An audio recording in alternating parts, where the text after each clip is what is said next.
Telangana సర్కార్పై Pocharam Srinivas Reddy fire. కొంతమంది దౌర్భాగ్యాలు చేసినటువంటి బాధల వల్ల నేను కొంత నిర్ణయం తీసుకుని మారాల్సి వచ్చింది. కాంగ్రెస్ గవర్నమెంట్ లో అభివృద్ధి నిలిచిపోయిందన్న మాజీ స్పీకర్. ఏమైనా ఏం కాలేదా?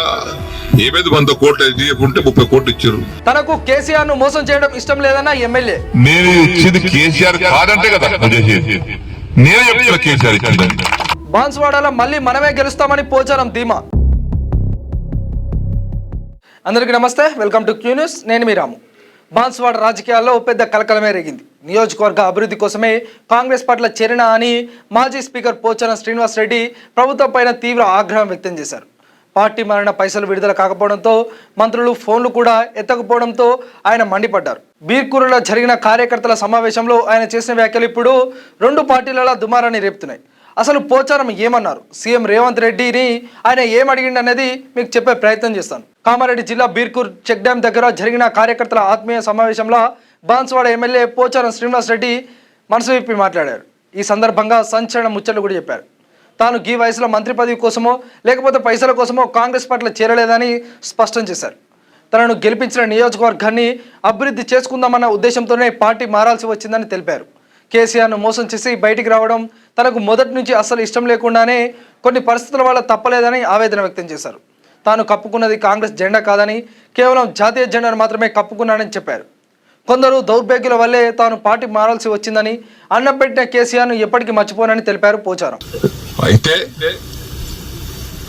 రాజకీయ పరిణామాల వల్ల కొంతమంది దౌర్భాగ్యాలు చేసినటువంటి బాధల వల్ల నేను కొంత నిర్ణయం తీసుకుని మారాల్సి వచ్చింది. పార్టీ మారిన 6 నెలల్లోనే పెండింగ్ బిల్లులు ఇస్తామని మాట ఇచ్చిన సర్కార్ కండువా కప్పుకున్నాక సగం నిధులతో సరిపెట్టిందని పోచారం ఆరోపించారు. పైసలు రాకపోవడంతో కాంట్రాక్టు పనులని మధ్యలో వదిలిపెట్టిందని చెప్పారు.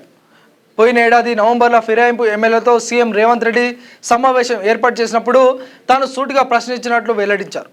నేను నీకేమన్నా అమ్ముడుపోయానా లేక ఎమ్మెల్యే గిరిని గిట్లా కొన్నావా అని సీఎంను నిలదీసినట్టు తెలిపారు. బాన్స్వాడ అభివృద్ధి పనుల కోసం నిధులు కావాలని సీఎం రేవంత్ రెడ్డిని డిప్యూటీ సీఎం బట్టి విక్రమార్క, మంత్రి పొంగులేటి శ్రీనివాస్ రెడ్డిలను కోరిన ఫలితం లేకపోయిందన్నారు. చివరకు సీఎం సలహాదారుడు వేం నరేందర్ రెడ్డి కూడా తమ ఫోన్లు ఎత్తుతలేడనే అసహనం వ్యక్తం చేశారు. ఫిరాయింపుదారుల ఎమ్మెల్యే మీటింగ్ పెడితే అందరం పోయినాం. మీటింగ్ అయినాక విడివిడిగా మాట్లాడిపోయినాం. పొంగులేటి శ్రీనివాస్ రెడ్డి కూర్చున్నాడు, బట్టి కూర్చున్నాడు ఆయన పొలిటికల్ ఆ ఛాంబర్లో. నేను పోయి శ్రీనివాస్ రెడ్డి రేవంత్ రెడ్డి గారు లేచాడు, కూర్చోసేనని అన్నాడు. ఒకటి అడిగితే సమాధానం చెప్పినా కూర్చుంటా అన్నా. ఏందన్నాడు? నేను నీకు 21 జూన్ నాడు నాకు కండువ కప్పిన రోజు నాకేమైనా పైసలు ఇచ్చినావా? నన్ను ఏమైనా కొన్నావా? కట్లట్టు కొన్నావా చెప్పు. నాకేమైనా ఇద్దరు అందరు ఉన్నారు. నన్ను ఏమన్నా నా ఎమ్మెల్యేషిప్ కొన్నావా, నన్ను కొన్నావా చెప్పు. నేను అమ్ముడు పోయినా నీకని చెప్పిన. లేదు, పోలేదు, ఇయ్యలేదు. దేనికోసం వచ్చిన? ఈ సమస్యల కోసం వచ్చిన. ఏమైనా అయిందా? ఏం కాలేదా? ఏమైంది? 100 కోట్లు ఎస్డీఎఫ్ ఉంటే 30 కోట్లు ఇచ్చారు. తర్వాత బంద్. దగ్గర 70 కోట్లు డబుల్ బెడ్రూమ్ ఉంటే 20 కోట్లు ఇచ్చి, 25 కోట్లు ఇచ్చి, 45 కోట్లు ఇవ్వాలి. బంద్. పనులన్నీ పేమెంట్ లేక ఆగిపోతున్నాయి. ఆ కాంట్రాక్ట్ పని చేయమంటే పేమెంట్ ఇవ్వమని అంటున్నాడు. దావకార బాన్సుడు బంద్ అయింది. కోటి బంద్ అయింది. సిద్ధపరిచిన వారి కాంట్రాక్ట్ 40 కోట్లు ఇవ్వాలి, వాడు బంద్ చేసిండు. తనకు తెలిసిన బాన్స్వాడ నియోజకవర్గంలో కేసీఆర్ హయాంలోనే నిజమైన అభివృద్ధి జరిగిందని పోచారం మెచ్చుకున్నారు.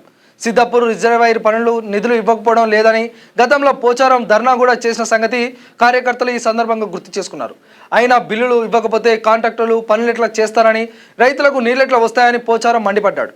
నిధుల కోసం మంత్రి ఉత్తమ్ కుమార్ రెడ్డిని 20 సార్లు అడిగినా అయినా నన్ను పట్టించుకోలేదని, ఈ వయసులో నిధుల కోసం మంత్రుల కాళ్ళు మొక్కాలా అని ప్రశ్నించారు. బీఆర్ఎస్ హయాంలో ఇంట్లో కూర్చున్న జీవోలు వస్తుండేటివని, ఇప్పుడు అసలు రాష్ట్రంలో పాలన నడుస్తుందా లేదా అన్న అనుమానాలు వస్తున్నాయని అన్నారు పోచారం. నా ఫోన్లే కాదు, ఏ ప్రజాప్రతినిధులు ఫోన్లు కూడా ప్రభుత్వం పట్టించుకుంటలేదని పోచారం తీవ్రస్థాయిలో మండిపడ్డాడు. సీఎం సలహాదారు వేం నరేందర్ రెడ్డి కూడా తమ ఫోన్లు ఎత్తకపోవడంపై ఆగ్రహం వ్యక్తం చేశారు. బాన్స్వాడలో అభివృద్ధి నిలిచిపోయిన కార్యకర్తలు ధైర్యంగా ఉండాలని, రాబోయే రోజుల్లో బాన్స్వాడలో మళ్ళీ మనమే గెలుస్తామని ధీమా వ్యక్తం చేశారు. గత కొన్ని నెలల నుంచి నిరసన తెలుపుతున్న పోచారం ఇప్పుడు బహిరంగంగానే సొంత సర్కారు మీద ఎదురు తిరుగుబాటు జెండా ఎగరవేయడంతో ఆయన మళ్ళీ కారెక్కుతున్నారా, సొంత గూటికి పోతారా అనే చర్చ కూడా నడుస్తుంది. రాబోయే రోజుల్లో బాన్స్వాడలో రాజకీయం ఏ మలుపు తిరుగుతున్నదన్నది చూడాలి అంటున్నారు రాజకీయం తెలిసిన వాళ్ళు.